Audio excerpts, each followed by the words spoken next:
চিন্তা করো না বাবা, সব ঠিক হয়ে যাবে। আসসালামু আলাইকুম। আজকে আমরা এমন একটা বিষয় নিয়ে কথা বলবো যা আমাদের সমাজের, বিশেষ করে দক্ষিণ এশীয় সমাজের গভীরে একদম গেঁথে গেছে, বিয়ে। আর এই বিয়ে নিয়েই তৈরি হয়েছে দুটো কষ্টদায়ক বাস্তবতা। একদিকে একজন বাবা হয়তো টাকার অভাবে যৌতুক দিকে না পারার কারণে তার সালেহা মেয়ের বিয়ে দিতে পারছেন না, আবার অন্যদিকে কিছু ধনী পরিবার প্রাচুর্যের অহংকারে এমন সব শর্ত দিচ্ছে যে বিয়েটাই প্রায় অসম্ভব হয়ে যাচ্ছে। একবার চোখ বন্ধ করে ভাবুন তো সেই বাবাটার কথা, যার চোখে পানি, তার মেয়ে দিনদার, চরিত্রবান, বিয়ের উপযুক্ত, কিন্তু শুধুমাত্র যৌতুকের টাকা জোগাড় করতে পারছেন না বলে বিয়েটা আটকে আছে। এই একটা দৃশ্যই কিন্তু আমাদের পুরো সমাজকে একটা বিশাল প্রশ্নের সামনে দাঁড় করিয়ে দেয়।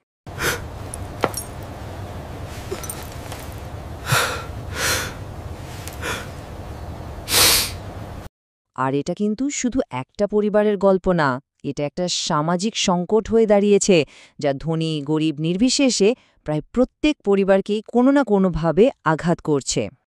সংকটটা দেখুন দুই দিক থেকে আমাদের চেপে ধরেছে। একদিকে গরিব পরিবারগুলো যৌতুকের বোঝার নিচে একদম পিষে যাচ্ছে, আর অন্যদিকে ধনী পরিবারগুলো নিজেদের সামাজিক স্টেটাস বা আভিজাত্যের কারাগারে এমনভাবে বন্দী যে তারা বিয়েতে অবাস্তব সব শর্ত জুড়ে দিচ্ছে। কিন্তু মজার ব্যাপার হলো, কারণ ভিন্ন হলেও ফলাফলটা কিন্তু একই, বিয়ে কঠিন হয়ে যাচ্ছে। তার মানে মূল সমস্যাটা কিন্তু এই সাংস্কৃতিক চাপ, এই প্রথাগুলোই আমাদের সমাজে একটা সংকট তৈরি করেছে। এর ফলে বিয়েতে দেরি হচ্ছে আর পরিবারগুলোর উপর নেমে আসছে সীমাহীন দুর্ভোগ আর মানসিক যন্ত্রণা।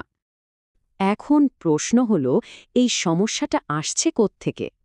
এখানেই আসলে মূল দ্বন্দ্বটা পরিষ্কার হয়ে ওঠে। এটা হলো আমাদের সমাজের বানানো নিয়মকানুন আর আমাদের বিশ্বাসের, অর্থাৎ ইসলামের সহজ সরল শিক্ষার মধ্যে একটা সংঘাত। আচ্ছা, আমাদের সমাজ তো বিয়ে মানেই জাঁকজমক, বিশাল আয়োজন বোঝে, কিন্তু ইসলাম কি বলে জানেন? আমাদের নবীজি সাল্লাল্লাহু আলাইহি ওয়াসাল্লাম শিখিয়েছেন, সবচেয়ে বরকতপূর্ণ বিয়ে হলো সেটাই যেটাতে খরচ সবচেয়ে কম। চিন্তা করুন একবার, ইসলামের মূল নীতিটা কত সহজ আর সুন্দর। ইসলাম এসেছে বিয়েটাকে সহজ করতে, কঠিন করার জন্য নয়। এই টেবিলটা দেখুন, পার্থক্যটা কি দারুণভাবে চোখে পড়ে। সমাজ চায় মেয়ের পরিবার যৌতুক দেবে, আর ইসলাম বলেন না, ছেলের পরিবার সম্মান হিসেবে মোহর দেবে। সমাজ পাত্র হিসেবে ডাক্তার, ইঞ্জিনিয়ার খোঁজে, মানে স্ট্যাটাস, আর ইসলাম দেখতে বলে তার চরিত্র, তার ঈমান, তার তাকওয়া। সমাজ চায় লাখ লাখ টাকা খরচ করে একটা জমকালো অনুষ্ঠান, আর ইসলাম শেখায় একটা সাদামাটা সহজ অনুষ্ঠান করতে। একদম বিপরীত, তাই না? চলুন এই যৌতুকের বিষয়টা নিয়ে আরেকটু গভীরে যাওয়া যাক। এটাকে শুধু একটা সামাজিক প্রথা হিসাবে দেখলে কিন্তু মস্ত বড় ভুল হবে। ইসলামের চোখে এটা একটা মারাত্মক অপরাধ, একটা পাপ। ইসলামে যৌতুককে বলা হয় জুলুম।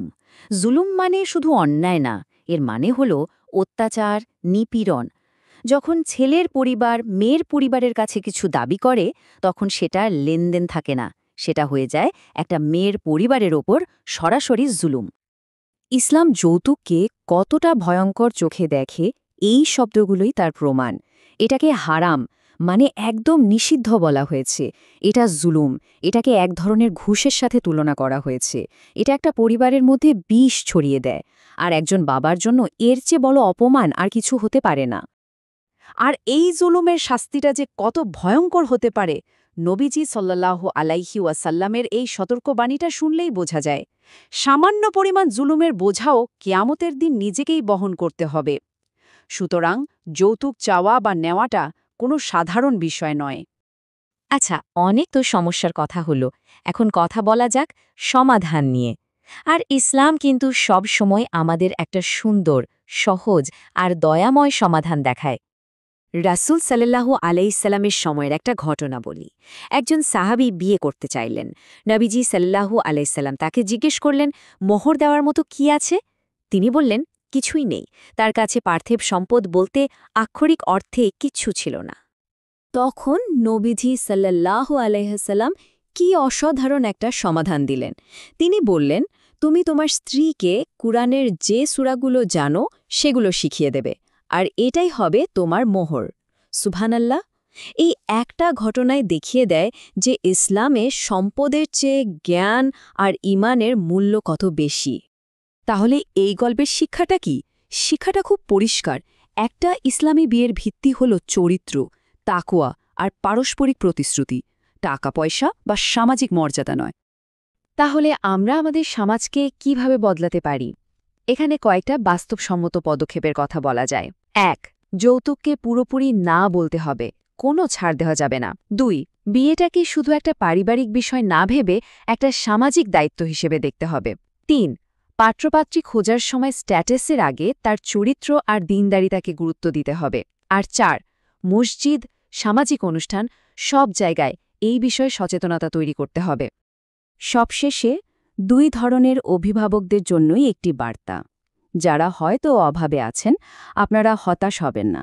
আপনার সন্তানের আসল মূল্য তার চরিত্র, কোনো যৌতুক নয়। আর আল্লাহ যাদের সম্পদ দিয়েছেন তাদের কাছে অনুরোধ, দয়া করে অতিরিক্ত শর্ত দিয়ে বিয়ের মতো একটা রহমতের কাজকে কঠিন করে তুলবেন না। বাধা তৈরি না করে আল্লাহর রহমতের পথটাকে সহজ করে দিন। দিন শেষে প্রশ্নটা কিন্তু আমাদের নিজেদের কাছেই। আমরা আমাদের পরের প্রজন্মের জন্য কি রেখে যেতে চাই? সমাজের তৈরি করা এইসব চাপের বোঝা, নাকি আল্লাহর দেওয়া সহজ, সুন্দর আর দয়াময় একটা বিধান? এই সিদ্ধান্তটা আমাদের সবাইকে নিতে হবে।